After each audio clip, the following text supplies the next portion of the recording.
What's good, YouTube? Cardfight King here, Aqua Life, baby, you already know. And I'm here to answer you guys' feedback on my Ask CFK video. And first and foremost, I want to thank you guys for providing feedback for the video in the first place. It lets me know that you guys generally enjoy my content, and it motivates me to put more out in the future. You know, y'all are my underwater squad, you know, my home dog. I always put it down for the homies.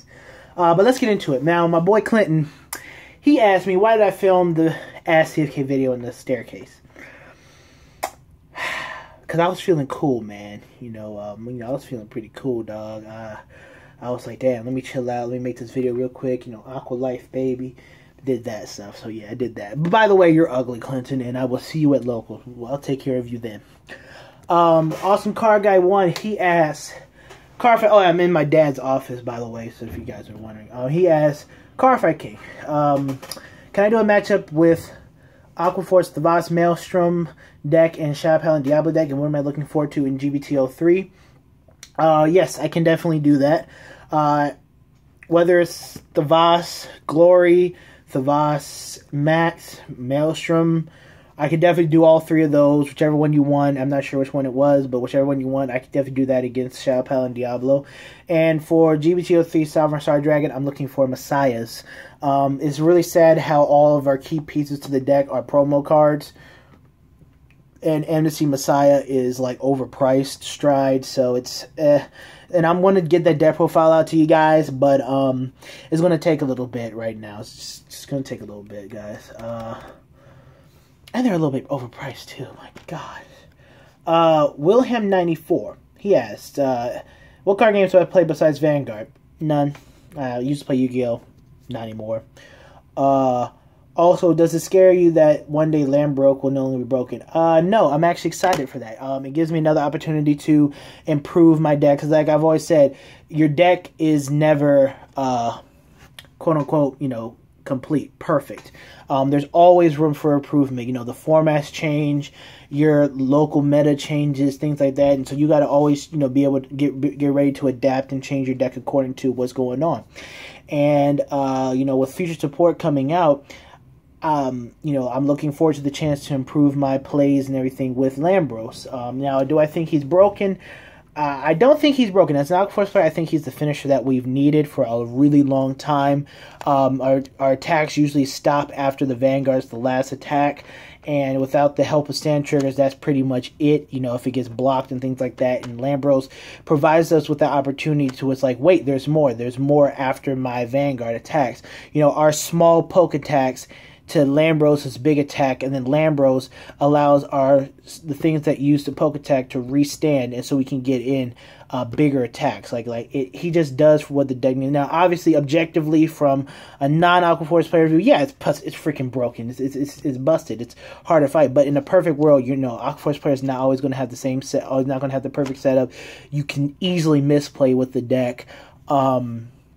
You know, whether it's early on or late. So, obviously, I think that, but again, to answer your question, yes, no, it doesn't scare me. I'm actually excited because it gives me an opportunity to improve my deck.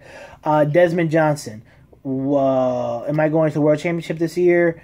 I'm not sure. It's going to be during finals week, and because I'm in summer school, I'm trying to finish up, get my bachelor's degree at Maryland, but I'm not too sure, so I'll make a video if I am. If I'm not, you'll probably know. Jesse Gersh, another dude, goes to my locals. What are some credit elementals that are desperately needed, like effects? Yes, I'm drinking out of a peach slices thing. I don't know. Probably something like Effect Veiler, but not too sure. I'm not too keen on Credit Elementals. Nothing that's desperately needed, so something like that. Maybe something that doesn't let you get grade stuck. I don't know. What else? My boy Juan Avilker. Okay, my boy Juan Mango. Go subscribe to his YouTube channel, and also go, if you're on Facebook, go like the Dynasty Cup Series Facebook page. You know, that's our, you know, DMV areas, you know, bigger tournaments. We're looking to expand, and Is probably the biggest tournament in the DMV area. They're really good events. So definitely go like the Facebook page and go subscribe to my boy Juan Mango's channel. He's like, why don't you have any Juan Mango on your channel, bruh? I'm gonna come over your house. We're gonna film some deck profiles. We're gonna get some matches in. I'm gonna destroy you and Zach and Smash. We're gonna have a good old time. Ninja House Cat asks, Team Ninja House Cat asks, I'm gonna check out if you guys have a YouTube channel or not. What decks clans do I think will be most popular and effective at World Championships this year? Well, I was going to do a meta discussion, but I can guess this is going to be a little bit of a prelude to that. Definitely Aquaforce. I think Aquaforce is going to be it's probably going to be really popular and effective based upon the results from the last Team League thing they have, and there's a lot of Aquaforce there. Lambros is Lambros, from everyone's perspective. Yeah, Lambros is Lambros. And the deck's just really strong in general.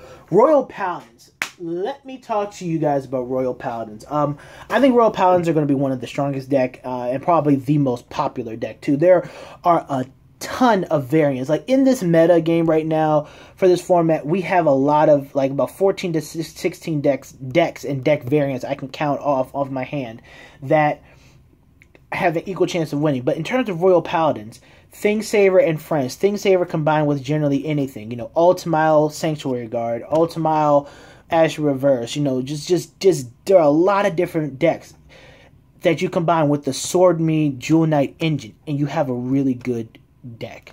I mean, it's ridiculous. Sword Me just allows, Sword Me is what Royal Paladins needed. It combines the speed of Jewel Knights, for setting up your field and everything that, with the power that Sanctuary Guard, Thingsaver, Ultima, whatever else combines. It's a great combination, and if you're a Royal Paladin player, you can just switch out your main Vanguards and whatever else you need to support your main Vanguards, keep in the Jewel Knight engine, and you have a fantastic deck. So definitely Royal Paladins are going to be very, very popular. Probably the most popular and one of the most effective decks. Kagro the Cross, I think, is going to be really good too. Possibly Blade Master, because that deck has a better retiring speed than the Cross does, and to deal with Aquaforce, to deal with Shadows. Obviously, Shadows are going to be big there. I don't need to go into why Shadows, Revengers, and everything else is going to be big there, but Shadows too. But I think, maybe Blade Master might be good as a little bit of an anti-meta deck to take care of the, the field plussing problems that other people will present. And Great Nature. I think people who know how to play Great Nature are gonna be really effective. It's not going to be popular, but I think they're going to be very effective. They're going to be one of those dark horse decks like, damn, Great Nature, that deck is really good. I'm probably going to pick this deck up during the regionals or after it, because I think the deck's going to be good. I mean, Mana Garmer turns your rear guards into Glory Maelstroms. You pump up your rear guards by 4K. You kill your rear guards off. You draw to replace them, and then you draw on top of that. Like, you can, like, literally, my boy Black Steve, you can end up with, like, 10 cards in hand off of, like, one turn. You can draw like 6 cards. It's ridiculous. So definitely look out for Great Nature. So yeah, those are the cards thing, but I'll get into a meta discussion and more in depth in that later. My boy Larry Wett from Team Ohana, my California homies, go subscribe to them. Where do I work at? I work at Walgreens in Rockville, Maryland. So, you ever come into my store, say what's up to me. I always work Fridays and Saturdays, so it is what it is. Michael Butts asked, just won locals with the cross deck. What are your opinions on the deck?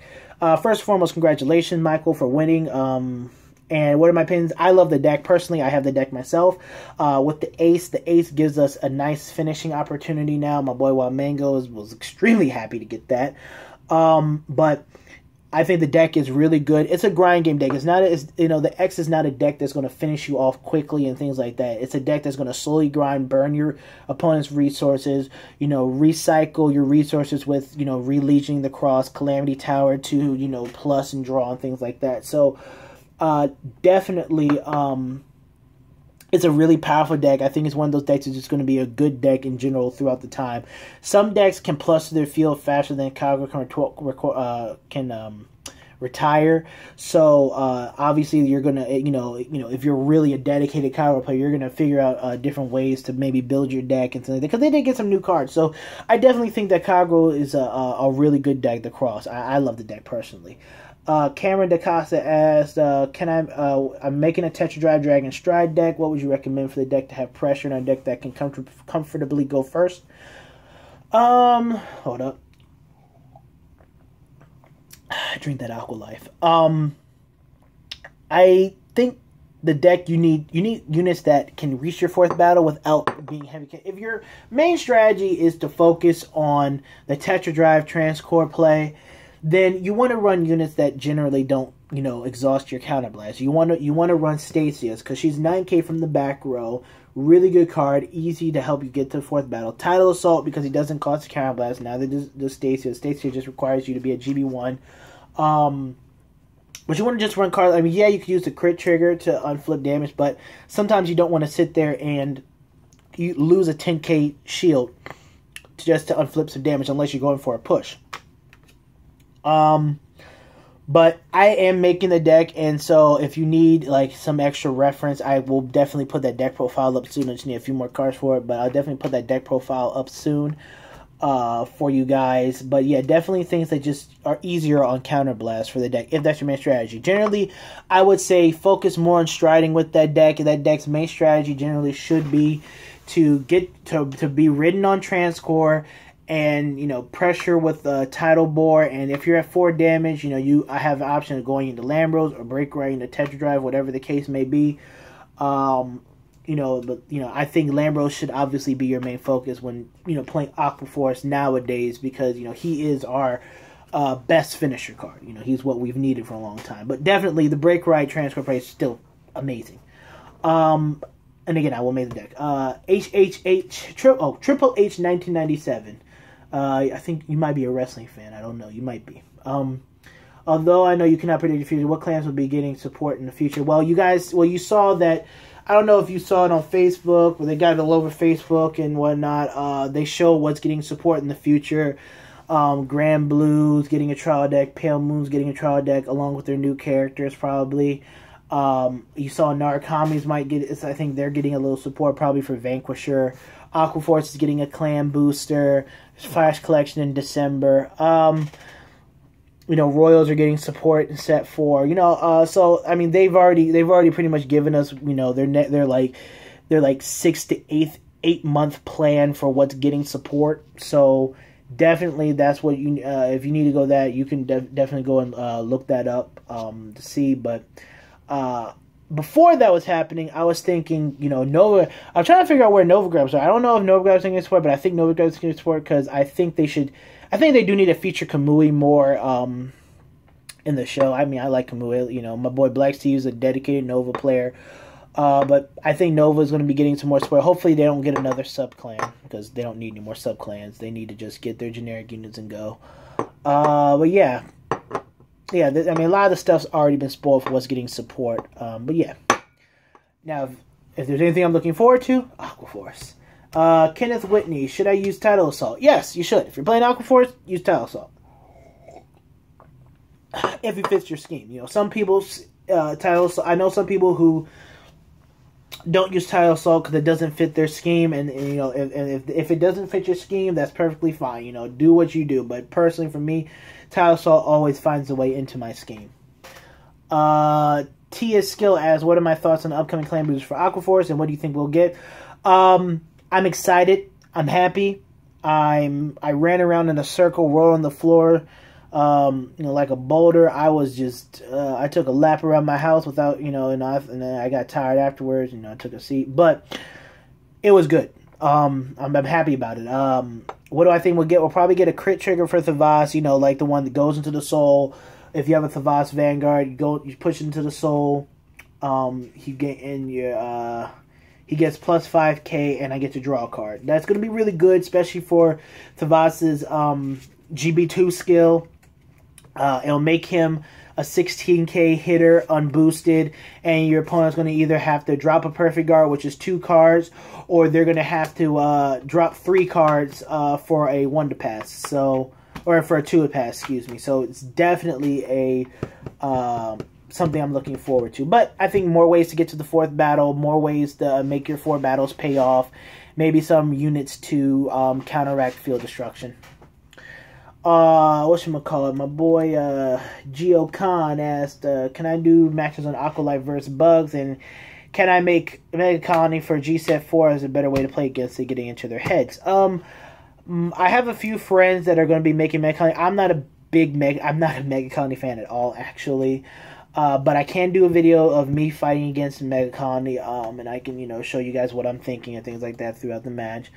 And I'm not gonna make it, but I can do I can definitely do a deck profile on it, and I can definitely get some competitive Mega Colony players on here and have them talk about, you know, what's going on with the clan and, you know, how they generally seem to fight against Aquaforce. And I'll probably do a strategy video on how I try to fight against Mega Colony.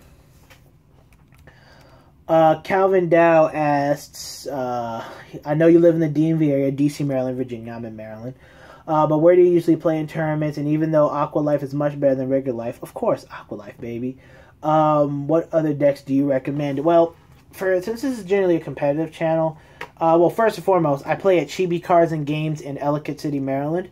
But, you know, since this is a competitive channel, I would definitely say pick up Royal Paladins is one of the decks I'll recommend. Royal Paladins.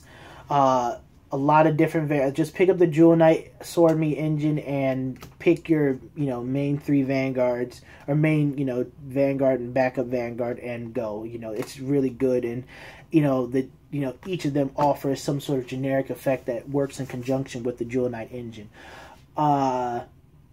Definitely look, if you can afford it, definitely pick up Revengers. They're powerful. The legend with the legend deck support and stuff, they're just powerful. Great nature. It's not an expensive deck, generally based upon popularity. It's not really expensive, and it's amazing. The draw, the restanding combos, the Glory Maelstrom from Mana Garmer, make your rear guard's glory. It's good. And Kagro, I would say pick up Kagro, pick up the Cross. If you like grind games and things like that, you just want a good deck in general that can recycle your resources, definitely pick up the Cross. Also, Blade Master. Blade Master is a very cheap deck to build. Blade Master Heroic Saga, or Blade Master and Dragonic Overlord the Great. Pick that up. It's a pretty decent. It's a pretty nice deck. You can retire fields pretty heavily. You can Legion for Overlord to finish off games. You know, there's a lot. Just really, guys. There's a lot of good decks out there right now. So yeah, those are ones I'd recommend for now. And Andrew Vo asked, he's one of my boys from Virginia, who I like to, you know, generally talk to, play with when we go down there. You know, what's up, my boy? He asked, special match, which Aquaforce deck is better, Thavas Max or Maelstrom Stride? I can definitely get a match video of that up soon. I can definitely do that. Definitely do that. Probably next time when I go to locals, I'll record one. Which deck is better? I don't know. Personally, I think both decks are equally as good. Each deck has an advantage over the other deck in certain cases, but I think both decks are good. But I think both decks are going to end up relying on Lambros to finish off games. Maelstrom is definitely more defensive than Thavas is, generally just being a cross ride is good. Rascal Sweeper is an amazing card. Self-protection method of being able to go into the back row, hitting for 11k, being an 11k attacker in general. So yeah. It's really hard to debate them. I like them both equally, and if you know where I can get some character sleeves, like some Maelstrom sleeves, or some Glory Maelstrom sleeves, or Maelstrom Reverse sleeves, whichever one, just some Maelstrom sleeves from, you know, the character sleeves from, please let me know, because I need to get some, because, you know, that's one of the decks. All the decks that I put into my inner sanctum are going to be character sleeves. Right now, Thavas is the only one, but Maelstrom getting one, my Messiahs I'm going to get one, and my Loris Bermuda Harmony deck is going to get one. Those are the ones I have right now. The Cross is probably going to get one, but not too sure. Alright, but this has been the Cardfight King. Hope you guys enjoyed the video. Thank you guys for your feedback. And I will see you guys in the next one. I got a few more videos lined up. I'm going to do a discussion of Admiral Maelstrom or Tidal Boy. It's going to be a little bit of a debate. Which one should you run in Maelstrom Stride deck? So I'll get definitely in-depth into that into another video. But alright, it's Cardfight King. I'm out. Peace. Probably going to do that now. because I have time. Peace.